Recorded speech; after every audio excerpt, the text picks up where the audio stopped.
Hi there, and thank you for attending our final Transportation U AZ event for the 2021 or 2020-2021 school year. Transportation U is a national hands-on interactive mentoring program that offers young girls ages 13 through 18 an introduction to a wide variety of transportation careers. It is connected to Women's Transportation Seminar, or WTS, which is a women's organization for transportation professionals. I am Michael Book, a strategic communications specialist in HDR's Phoenix office. HDR is an international company specializing in engineering, architecture, environmental, and construction services. If you have any program or event questions, you can send me an email at michael.book@hdrinc.com. My email address is being placed in the chat right now. This event is also supported by Bree Balke, Community Relations Coordinator at Valley Metro. Before we get started, I would like to briefly discuss the Transportation U program. Each month throughout the school year, there will either be an online speaker or online facility tour. There is nothing scheduled during the summer months. You can always stay connected to learn more about upcoming events or recorded sessions by connecting on Facebook or Instagram using the keywords Transportation U AZ. I've already begun scheduling events for the 2021-2022 school year. And a part of that will also be evaluating the facility tours. It was a little difficult to do them virtually this year, so we'll be looking at kind of the environment around COVID and see if we can do anything in person for facility tours next year. But that will all be information to come as we get closer to the next school year. And now for today's event. Young Koprowski received her Bachelor of Science in Civil Engineering from Arizona State University. She is a professional engineer and professional traffic operations engineer. Her professional experience is focused on traffic engineering and transportation planning, specifically in safety, intelligent transportation systems, traffic operations, and active transportation. She collaborates with stakeholders to balance challenges and opportunities to develop context-sensitive and impactful multimodal solutions. Young formed her own engineering firm, Y2k Engineering, in 2017 to be a role model for other women and young professionals. She currently leads a team of 13 from offices in Mesa, Arizona, and Denver, Colorado. In 2016, the American Society of Civil Engineers recognized Young as a new face of civil engineering professional honoree. In 2019, the Phoenix Business Journal recognized her as a 40 under 40 honoree.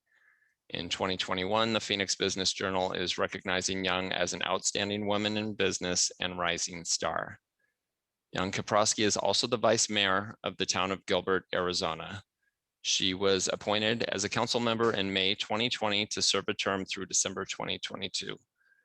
Young, so glad to have you back again to speak to the Transportation U AZ group. How are you today? I'm doing well. Thank you, Michael. Thank you for having me, and thank you for all you do for Transportation U. Thank you. Be sharing my screen presentation. So thank you again for having me.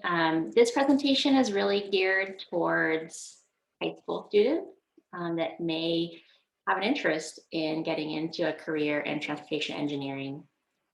So I wanted to give a little bit of background about myself. Again, my name's Young Koprowski, and I was originally born in Penang, Malaysia, which is in Southeast Asia. I came to the United States when I was 3 years old to Mesa, Arizona, and was raised in Queen Creek, Arizona, before it is what it is today. I came here because of my stepdad. He was an electrical engineer at Motorola and brought my mom and I to the United States, and he was the biggest influence in my life. I had a great childhood growing up in the middle of nowhere in the country, and my parents really focused on my education, and I was able to have a lot of different animals growing up and really focused on just a lifelong, start of learning. I loved school.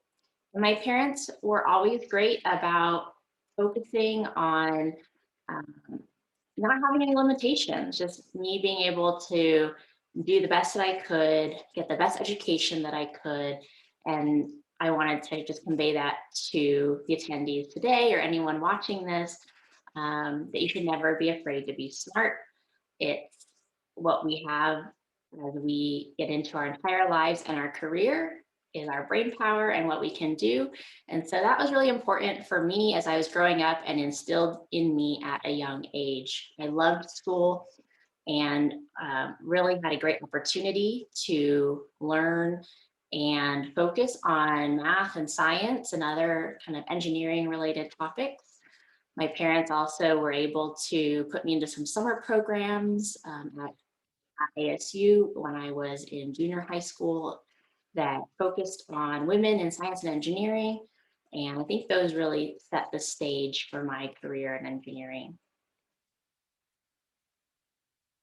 The Dr. Seuss advice, the more you read, the more things you'll know, the more that you learn, the more places you'll go.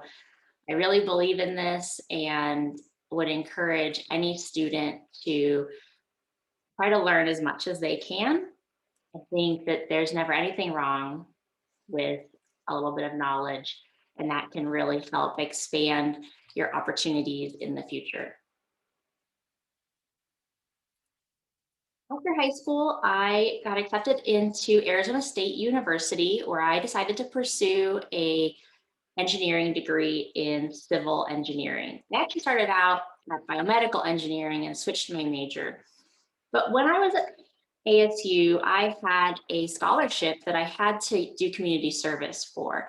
And so I ended up selecting Habitat for Humanity as the organization that I would do my community service hours with.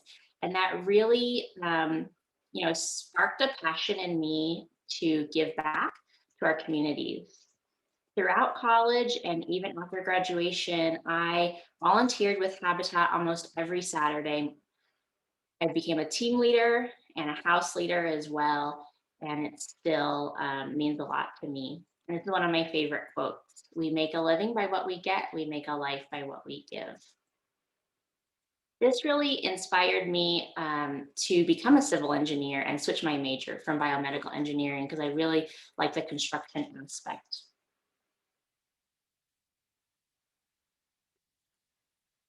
I graduated from Arizona State University when I was 21 years old. In my last semester at ASU doing my civil engineering degree, I actually lost my dad. He had a heart attack and passed away. And it was really um, difficult for me and my mom and my family to have that sudden death. It really impacted the way that I looked at things and looked at life and became head of household. So I think we should all appreciate the things that we have and what we have every day. This was a really pivotal moment in my life when I had to essentially become head of household, graduating from ASU. Fortunately, I was able to get a job in civil engineering. I had a wonderful mentor that brought me into transportation and traffic engineering. And this quote from A. Milne, who wrote the Winnie the Pooh books, "You are braver than you believe, stronger than you seem, and smarter than you think," kind of sums up exactly kind of how I felt in those years following graduation and kind of when I felt a little bit alone, not having my dad around anymore, but knowing that I had to move forward. And one of the last things that my dad and I had planned um, growing up was that I was going to get my professional engineering license. And so I worked very hard to get to that point. And after graduation, engineers have to work 4 years before getting their professional engineering license and worked very hard to do that. But I also had a lot of fun along the way.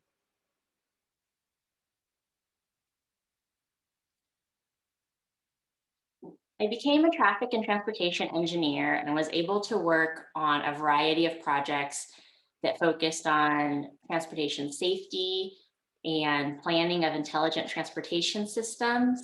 The photo on the right is an image of a dynamic message sign, and I was able to help plan all the locations of these signs in the state of Arizona. On the top left, I'm helping to measure a pedestrian refuge island as part of a road safety assessment.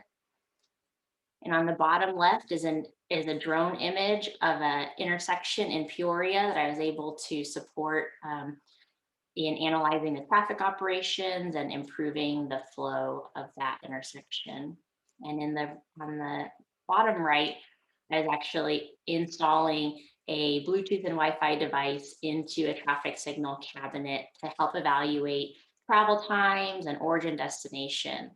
So I really enjoyed the fact that I got into traffic and transportation, even though civil engineering, is composed of so many different disciplines. And I think what interests me the most was just the variety of projects that I was able to work on and how we can affect so many people that are traveling from point A to point B, from their homes to work and to school every day.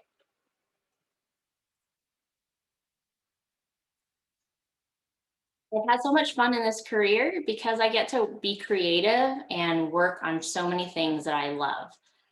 On the top left, this is an image showing a before and after of a roadway where we were able to add wider sidewalks and bike lanes to make it a complete street for a small community.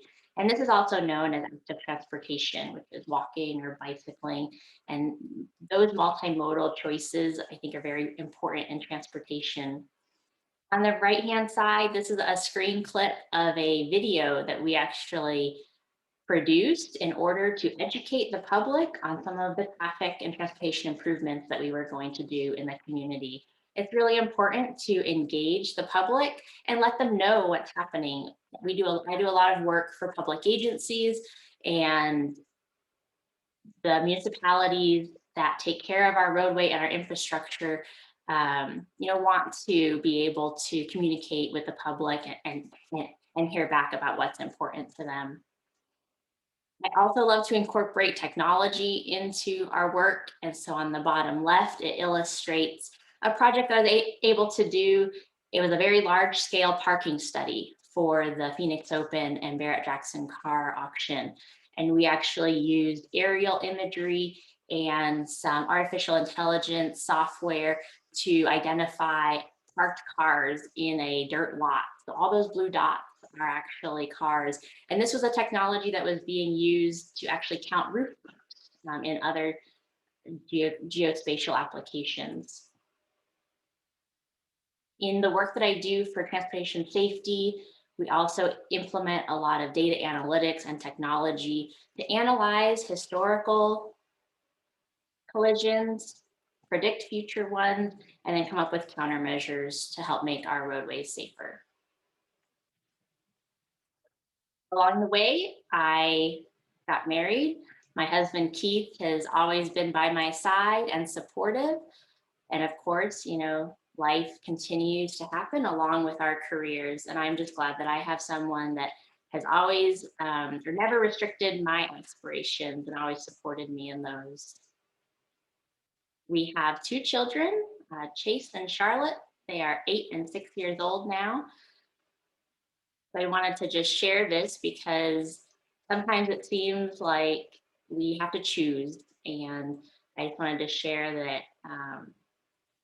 we're just ordinary people. We can be moms, wives, engineers, and anything that we want to be. After about 10 years in my career as an engineering consultant here in Arizona, I was at a point in my career where I knew I needed a change and was deciding kind of what I was going to do, whether I was going to work for a different company or ended up starting my own company called Y2k Engineering. This was about 4 years ago. And I didn't even have the confidence in myself to know that I was ready to do this, but I had so many people encourage me that I took the leap and am so glad that I did. I love this quote, dream big, work hard, stay focused, and surround yourself with with good people. I think that with, are they able to accomplish a lot in a short time because of this? Had a lot of individuals encouraging me, supporting me, giving me guidance along the way. So I launched Y2k Engineering in 2017. I actually started it with just myself and never thought that it was going to grow very big. But by the end of the first 9 months, we already had 4 people, and this is part of my early team. The following year, we had a few more. My husband in the back leaning on the door. Um, he joined the firm to help me as well so that we could really continue to expand and grow into something even bigger. And I know now that I decided to start Y2K because I wanted to start a company that I wanted to work at, that had a great work environment and culture. And this photo was taken early last year, pre-pandemic, and just illustrates how our team continues to grow. And as Michael mentioned in my introduction, we also opened a second office in Denver, Colorado. And we love the work that we do and the purpose that we get from working on transportation projects. I really want to focus on this slide because it always seems like certain people just have a lot of success or do great things. And I just wanted to illustrate that that might be what you see, but underneath, it takes a lot of persistence, dedication, hard work, long hours, discipline. This is something that's important during school and during your career. There is failure for sure. There's definitely the low points as well as the high points. There's sacrifice of giving certain things up and time management. Some disappointment when we, don't win that great project or things don't go our way. But taking those opportunities and kind of windows or open doors kind of leads you down a path. And it's not a straight line. It's more like a squiggly line of where you might get in your career. But I would just suggest to just understand that it's not always an easy path, but it's certainly worth it and a path that anyone can take.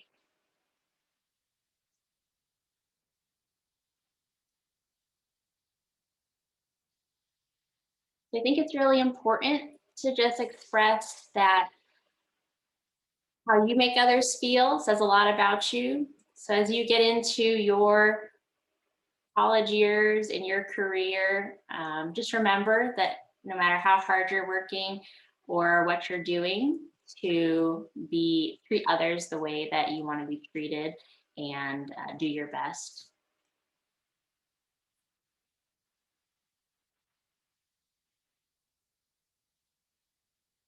And one of my favorite things to share is this quote, to just go the extra mile because it's never crowded. I know that it sometimes seems like a lot of work, a lot of sacrifice to not be able to watch your TV show or have to study a lot harder than other people around you, but it is worth it and it does lead to good things.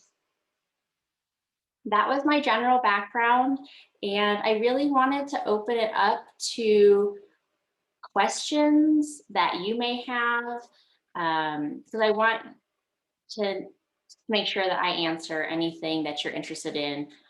I'm an open book, so you can ask me anything. And I Thank am going to you. stop Thanks, sharing. Young. So if anyone does have any questions, then the bottom of your screen, there's the raise hand option that you can click on to ask a question directly to her. We have Bree Belke helping facilitate the question and answer session, so she'll be checking the chat and the Q&A boxes at the bottom, which are other ways to leave your questions or feedback. So Bree, at this time, are there any questions? Yes, so we have a really good question here from Becky that says, What are some key strategies you use to balance being vice mayor, mom, and a business owner? That's a great question. And I don't do it alone, for sure.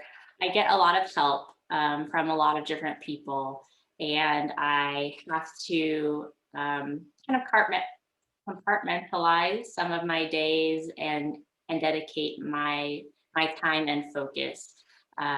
Especially when I have my my children depending on me as well, my husband, and then my company and my duties as vice mayor of Gilbert. So a lot of times, I get a ton of support from my mom. She really takes care of a lot of the duties regarding my children, but I always look forward to bedtime because that's the time that is one-on-one with my kids where we do a lot of reading and we just dedicate that time and usually have a family day on the weekend. Um, Otherwise, I just have so many great people that are supporting me, and I'm able to delegate a lot of work from Y2K. I make the time to focus on those critical projects and passion projects that I'm really proud of and enjoy doing. And then in my role as vice mayor of Gilbert, they do provide a lot of support, but simply, yeah, take the time to review that information, be present, and make the decisions that are needed for our community. Now, since the last time you did a presentation, because you were with us last spring, if I remember correctly, you were appointed vice mayor. Is that something career-wise that you envisioned doing, going into like politics and local service? It's not something that I had ever envisioned doing. Um, when so in the fall of 2019, the town of Gilbert started a citizens transportation task force. And at that time, I volunteered to be on that task force because I felt it was very important to provide feedback and advocacy for transportation in my community, especially the multimodal improvements and ensuring that our roadways were maintained and that we were investing in that maintenance and the safety and the technology. So then in early 2020, when the application came out for the town council members, there was actually three openings. And I figured I probably would never run for election. So this would probably be the only time that I would get into local government. And I knew there was an upcoming transportation bond with the town of Gilbert. And I felt like I was a great person with my background and knowledge to help support that effort. So I put my hat in the ring and was very honored that out of those dozens of applicants that I was selected as one of those seats. And it's been very enlightening. It's been a great process, um, very rewarding to be with them.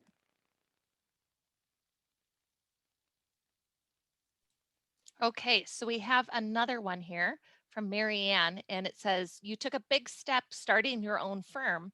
How did you find your first clients? Yeah, that's a great story.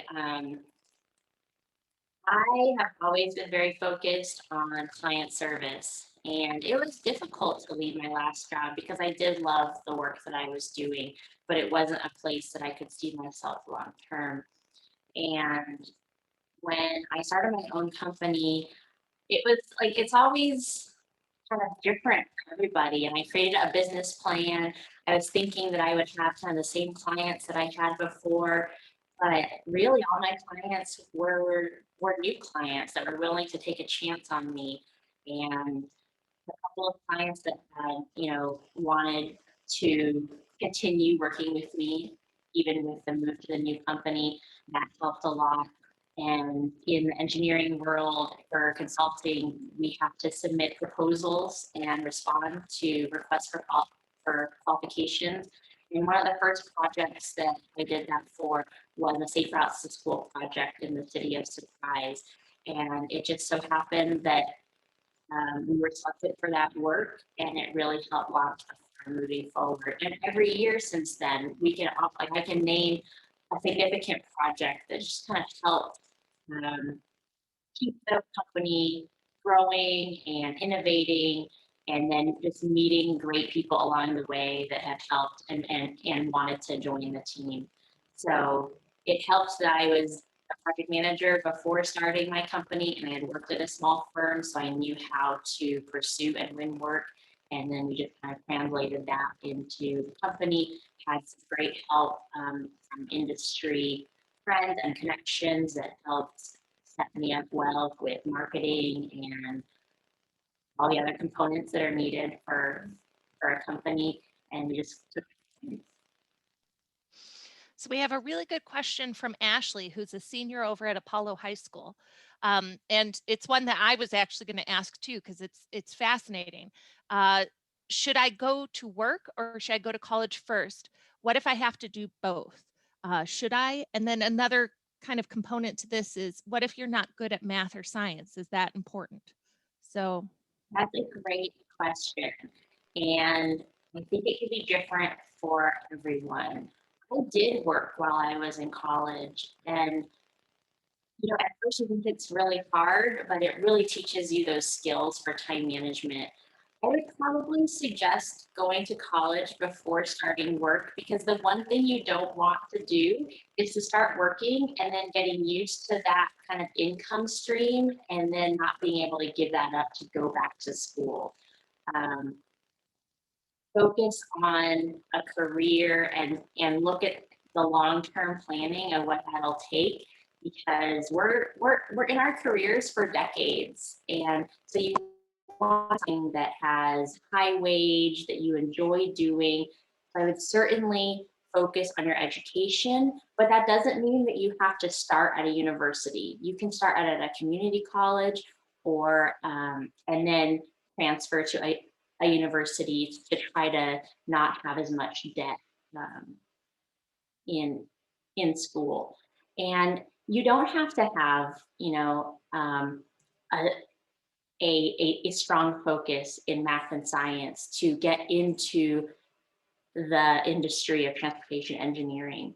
I think, as you saw from some of my examples, the parts that I love about what I do is a lot of the creative side and the visual side of things. Even though I am good at math and science, there are a lot of different jobs and people that are needed in this industry to help bridge that gap and communicate to the public, because not all engineers are extroverted. We're not all good at communicating. And so we have a lot of different staff and team members that may not be engineers, but that really help fill those voids and those gaps for us when we need them.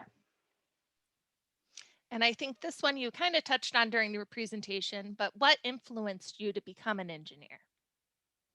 Yeah, that's a great question. And my dad, being an electrical engineer at Motorola, was a huge influence. Even though they never, forced me to go into engineering or ever or never pushed any specific career, um, it was definitely nice to have that influence. And I remember going to a Motorola Bring Your Daughter to Work day, and those experiences kind of show you that all kinds of people can get into engineering. And so that helped influence my decision. I actually wanted to be a veterinarian going into school, and my dad suggested going into biomedical engineering. And then once I got into school, started doing more research and figuring out what kind of jobs there were out there, and thought that I would become a structural engineer. So it's okay to change your mind. You don't have to select what you want right away. Um, and I think people usually kind of make some changes during college, but I'm definitely glad that I picked this career. It's something that I love to do, something that I found a passion in, and it's a good career in terms of having longevity and jobs in different economic climates, and then a high wage as well. You made some really good points there. And I think a lot of people go into college thinking they know what they want to become. And something like going to one of the great junior colleges here in Arizona, you have that opportunity to take some classes and see if you would like that path you think you want to go on. So really a good point you made. So how do you like owning your own company? You're another year in since we last saw you. Your kids are getting bigger. Your husband has joined the team over at your office. So tell us how you like owning your own company. I do really like owning my own company. It's something that I have enjoyed more than I expected in terms of being able to curate and create that work environment for the staff that work for me.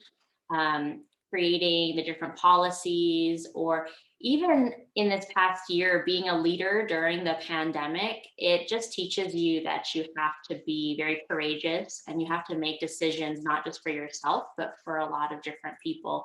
And so that's been a great learning process that really challenges me.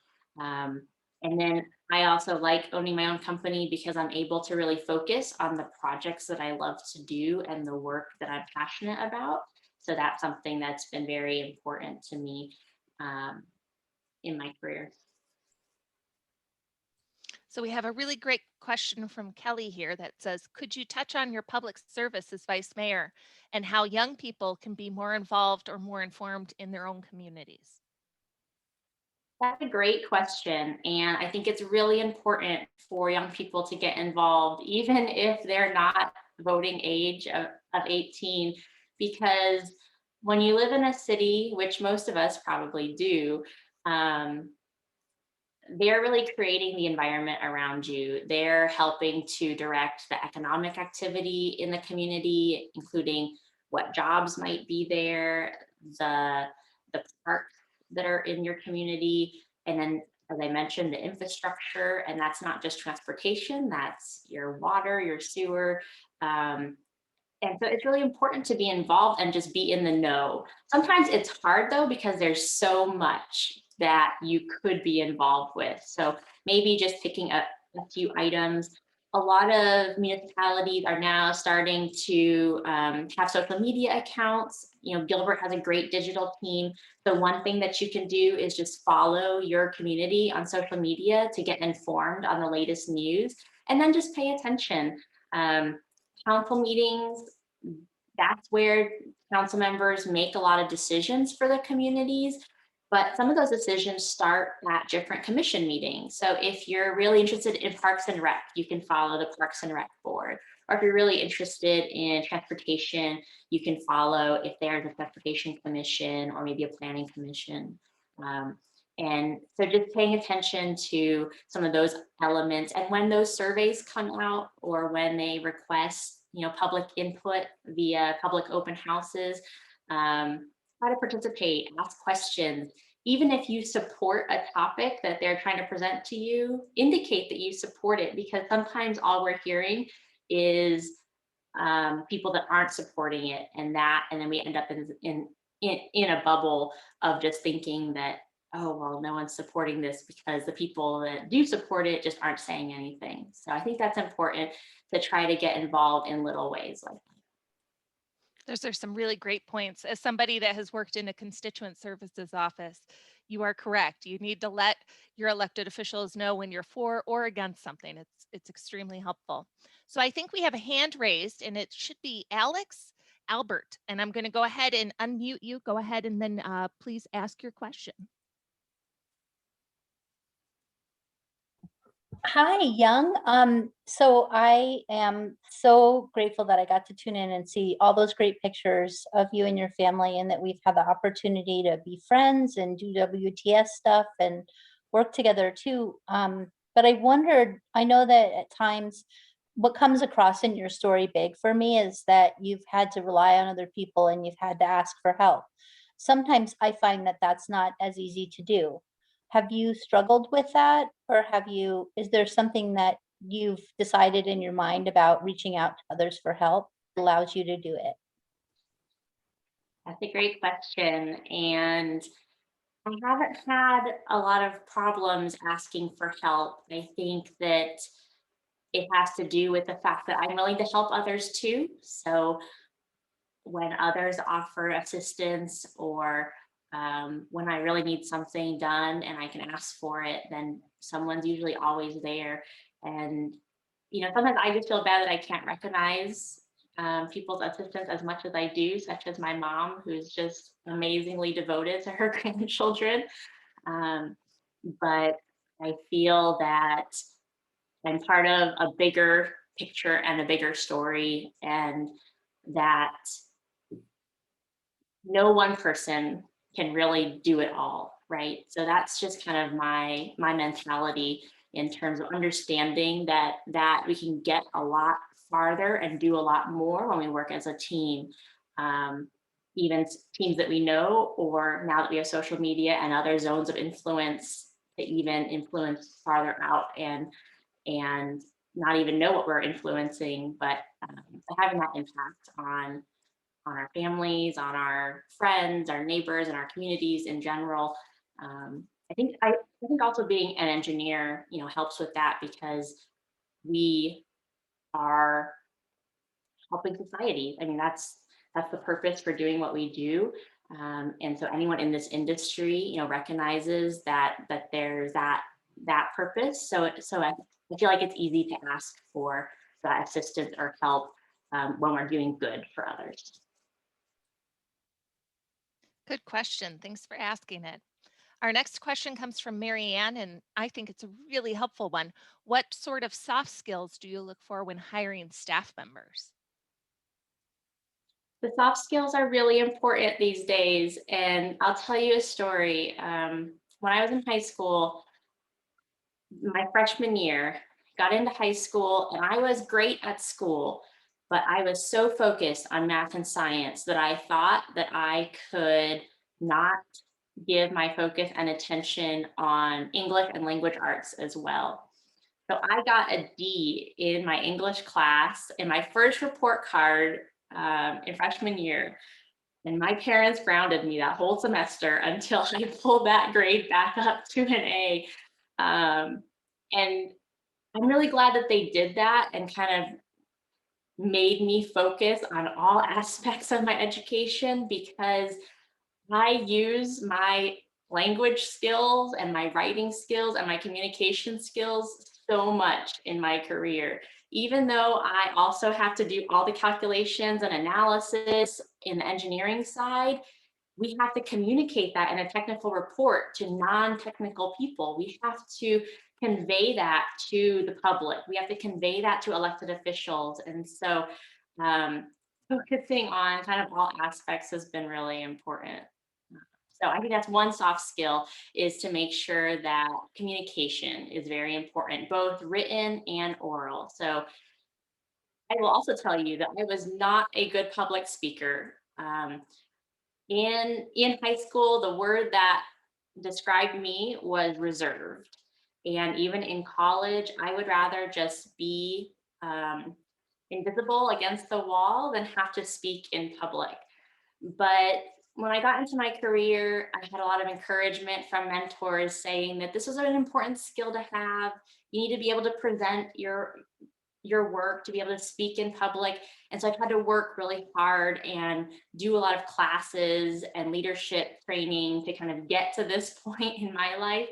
But it can be learned, it can be done. And that is something that isn't necessary for maybe me hiring somebody, but it's a good skill to have in terms of how you communicate with others. I think that's really important now that we have so much social media and text messaging, kind of short forms of communication. Make sure that you can do a long form email or letter. I think those are good soft skills. As well as just attitude. Attitude is really important in the workplace, because you need to be able to take constructive criticism and some of that negative input so that you can learn and grow. And so if you're not able to take that well and be willing to change, that can be difficult. That's another soft skill. I think that is really important in any career or any person, to have good financial fitness, to have a good grasp of money, and be able to know how to save, when to spend, when to give. I think that's a really important concept that hopefully our children are learning at home, but something that I think has helped me succeed so quickly because, as someone asked earlier, should I go to work or go to school? And I had a scholarship, so I didn't have student debt. My husband took the route of going to community college and working while he finished his school, and it took him 9 years, but he graduated without student debt either. And not having that debt and being able to manage the money that we had, even though it wasn't very much, was so helpful in getting to the place we are today. So the next two questions are pretty similar in the sense that one is what is unique about working at Y2K? And then the second one is how did you end up opening an office in Denver? Great question. So I would say that what's unique about Y2K Engineering is that since I opened it only 4 years ago, we were able to build it on modern technology and the cloud computing platform. I know now it's all commonplace, but pre-pandemic, it wasn't. And so when we all had to work from home because of COVID, we were already on Microsoft 365 and cloud computing. Everyone just took their laptops home and we were already able to work everywhere. And so that was a big difference because that was a different culture than before, where you're expected to be in the office from 7:30 to 5:30 every day and having to commute into work. So you're always really flexible in terms of when to work. I actually started the company because I had an aging father-in-law who was at the end of his life, and I needed more time. I needed more flexibility to help my family with what they needed to get done. I also had my young kids, and it was difficult for me to work within a rigid schedule. I really would rather work in a more flexible schedule. And I think that people have gotten a taste of that now, having remote work during the pandemic. But that really works for us pretty well. For our young engineers, we always still need to do a lot of one-on-one, mentoring and coaching and meetings and communications. But for some of our more seasoned professionals who can, manage day to day a little bit better, it just gives them more flexibility. So I think that's one key area of Y2K is our flexibility. Another aspect is just the fact that we're at work so many hours of the week that I wanted it to be a place that we liked coming to, a comfortable environment. Some of our staff does work from home and have worked from home permanently, but when we do come into the office, or the people that choose to come in, it's a nice environment. We have all the tools that we need, and that's really important. We do a lot of wellness to make sure that we're doing preventative measures to stay healthy. Because then we can be as productive, like the most productive when we're healthy and not worried about stress or other illnesses. So we really focus a lot on wellness activities, and we do some fun challenges with our coworkers. We just finished April Bike Month. So that was a challenge during April where all of us talked how many miles we were logging on our bikes. And then in October, we do the same thing, but more of a step challenge or gym challenge. And it just creates that camaraderie and kind of teamwork, team building. And what was that second part of the office in Denver? Yes, yes. How did you end up with an office in Denver? Yeah. So I am always wanting to give my employees kind of the most opportunity that I can. And I had one employee who has actually worked from Flagstaff her entire career and either commuted down to our Mesa office or worked remotely. And she told me that she wanted to be in Denver. And I had another colleague that had always wanted to get to Denver. And so I started exploring what would it be like to work there. And when I started exploring the market from a business perspective, it was a community that had initiatives that were focused on transportation safety and multimodal infrastructure. So it really aligned well with what we like to do. And the city and county of Denver focuses on supporting minority and women-owned businesses. So it was a place that just kind of made sense in terms of, well, if we have people that want to be there and champion that effort, let's go ahead and do that. And so we ended up creating a business plan and opening that office. And it's been a great experience. We've been able to work on or get added to some projects, to get projects. Again, I've been able to leverage my safety experience and my safe routes to school experience. I was there twice last year doing road safety assessments, and I'm working on their safe routes to school 5-year action plan. And so it's just been a great place to help expand the company and then also provide that place for our employees where they want to be and the projects that they want to do. Awesome.